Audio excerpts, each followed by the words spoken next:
ज्ञान मद, पहला है ज्ञान मद, मेरे से अधिक ज्ञानवान, मेरे से अधिक पूजाएं तो कोई कर ही नहीं सकता। दिन दिन में 9-9, 10-10 पूजाएं करता हूं मैं तो। इस प्रकार का ज्ञान का मद, पूजा का मद, प्रतिष्ठा, मेरे से अधिक प्रतिष्ठित, कुल का मद, जाति का मद, बल का मद, रिद्धि का मद, तप का मद और रूप का मद, ये 8 प्रकार का मद है, मान है।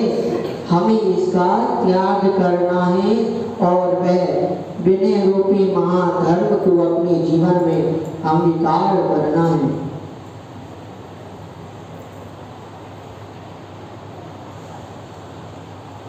देवताओं में बात चल रही है कि मनुष्य लोक में एक ऐसा राजा है जिससे अधिक रूपवान कोई राजा नहीं, उससे अधिक शरीर का तेज किसी का नहीं, उससे अधिक रूपवान कोई और नहीं।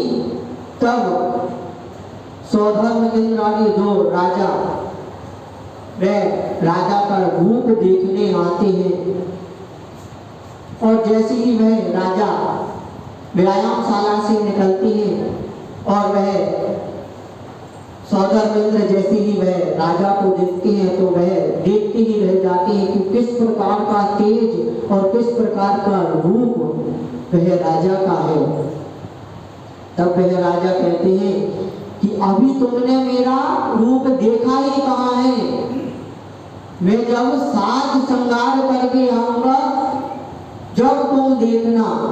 और वह राजा चले जाते हैं और पुनः वह सारे राजाओं को लेकर उस राजा के दर्शन करवाने, और राजा अपने कक्ष में बढ़िया तैयार हो रहा है और तैयार होकर उसके मन में भाव है कि मुझे सारे राजा देखने आ रहे हैं और मेरे से अधिक रूपवान कोई नहीं है, मेरे से अधिक सुंदर कोई नहीं है। जब तो मुझे इतने सारे राजा मेरे दर्शन को आ रहे हैं।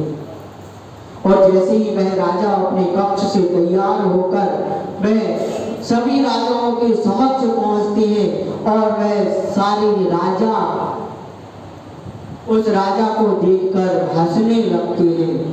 और वह राजा और कोई नहीं, वह सनत कुमार राजा, जिन्हें रूप का घमंड हो जाता है, जिन्हें रूप का मद हो जाता है कि मेरे से अधिक रूपवान कोई नहीं, और वह अपने कक्ष से अपने वह राजाओं के समक्ष तक आने में उन्हें कोढ़ का रोग हो जाता है और पूरे शरीर में वह कोढ़ का रोग लग जाता है। किस प्रकार का मद हमारा नाश कर सकता है, हमारा विनाश कर सकता है। हमें 8 प्रकार के मदों को त्यागना है और वह उत्तम मार्दव महाधर्म को अपने जीवन में अंगीकार करना है। मान महाविष्णु करहि नीच गति जगत में। बड़ी क्षमा सागर जी कहते हैं कि ये पंक्तियां सिर्फ पूजन में ही ध्यान रहती हैं हमें कि मान महाविष्णु करहि नीच गति जगत में। पता है मान महाविश्व रूप है और जो नीच गति का कारण बनेगा, लेकिन मात्र ये पंक्ति हमें पूजन के समय बोलते समय ही मात्र याद रहती है। जब हम अहंकार करते हैं, जब हम मान करते हैं, जब हम यह पंक्तियां भूल जाते हैं। ये 10 दिनों में सिर्फ अपने जीवन को वह धर्म में ढाल लेना सही है, लेकिन अगर कुछ अंश हम अपनी दैनिक चर्या में अंगीकार कर लें तो वास्तविकता में हम धर्म के मर्म को अपने जीवन में धारण कर लेंगे। कुंडलपुर के बड़े बाबा आदिनाथ भगवान, जब उनकी प्रतिमा नवीन जिनालय में विराजमान होनी थी तब आचार्य भगवान की बनी विराजमान थे।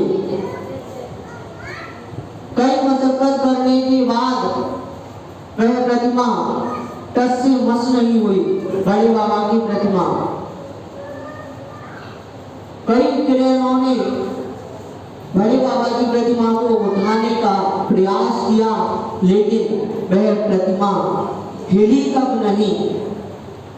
अब आचार्य भगवान ने ध्यान लगाया और क्रेन को चलाने वाला वह सरदार का 16 वर्ष का बेटा वह क्रेन चला रहा था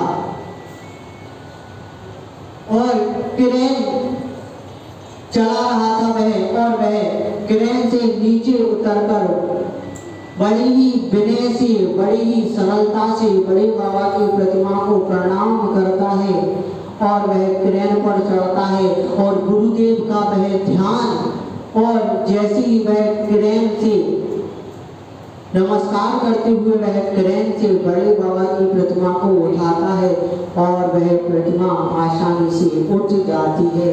तब कहते हैं कि फूलों की जैसी चली आए बड़े बाबा कमाल के, फूलों की जैसी चली आए बड़े बाबा कमाल के।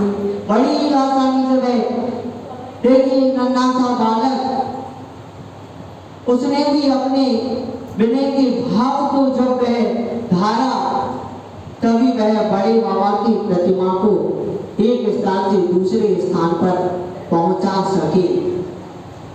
ये छोटे छोटे से दृष्टांतों को अपने जीवन में अंगीकार करना है और वास्तविकता में वह मृदुता, सरलता, विनय के भाव को अपने जीवन में अंगीकार करते हुए अपनी आत्मा को परमात्मा तक पहुंचाना है।